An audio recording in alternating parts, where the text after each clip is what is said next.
আমাদের যাচাই করার মাপকাঠি কোনটি? কেন মুসলিম ও অমুসলিমদের মধ্যকার সংঘাতের চেয়ে বেশি সংঘাত ও বিভেদ দেখা যায়? কেন মুসলমানরা নিজেদের মধ্যে লড়াই করে?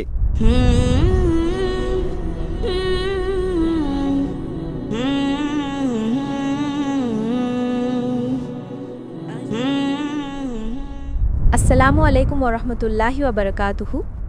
আমার নাম হিলমা নিসা সালেহা। আমি একজন ছাত্রী। আমি দারুল মুখলিসিন ইসলামিক বোর্ডিং স্কুল থেকে এসেছি। আমি আপনাকে একটি ছোট এবং সংক্ষিপ্ত প্রশ্ন করতে চাই।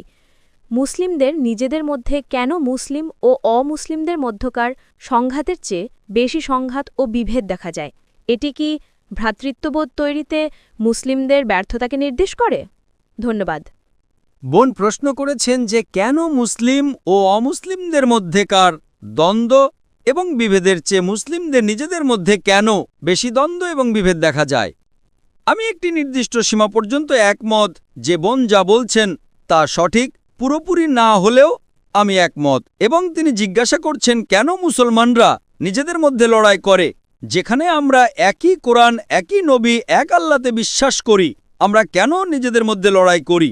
এর কারণ হলো জ্ঞানের অভাব, অজ্ঞতা। কারণ তারা কোরআন পড়ে না। যদি তারা কোরআন পড়ত এবং আপনি কোরআন বাস্তবায়ন করতেন, তাহলে মুসলিমরা সম্পূর্ণ ঐক্যবদ্ধ থাকত। দুর্ভাগ্যজনকভাবে আমরা বুঝে কোরআন পড়ি না, আমরা হয়তো না বুঝেই আরবি পড়ি।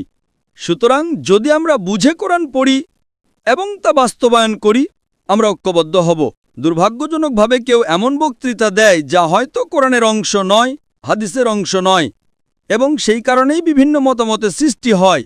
যদি ভিন্ন ভিন্ন মতামত থাকে তো ঠিক আছে, আমার ওস্তাদ এটা বলেন, আমার ওস্তাদ ওটা বলেন, তাই নিয়ে ঝগড়া হয়। আল্লাহ সমাধান দিয়েছেন সূরা নিসায় অধ্যায় 4 আয়াত 59। আমি উদ্ধৃত করেছি, আমি রেফারেন্স দিচ্ছি, এবং আয়াতটি চলতে থাকে, আল্লাহর আনুগত্য করো এবং রাসূলের আনুগত্য করো এবং তাদের যাদের কর্তৃত্ব দেওয়া হয়েছে, যেমন আলেমরা।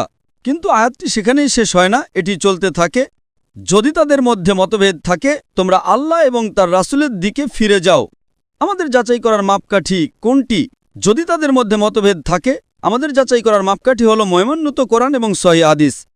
সুতরাং যদি তাদের মধ্যে মতভেদ থাকে, আপনি উভয় উস্তাদকে জিজ্ঞাসা করেন যে কোরআন আপনার রেফারেন্স কোথায়, কোরআন কি বলে, হাদিসে কি উল্লেখ আছে, আসুন বিশ্লেষণ করি।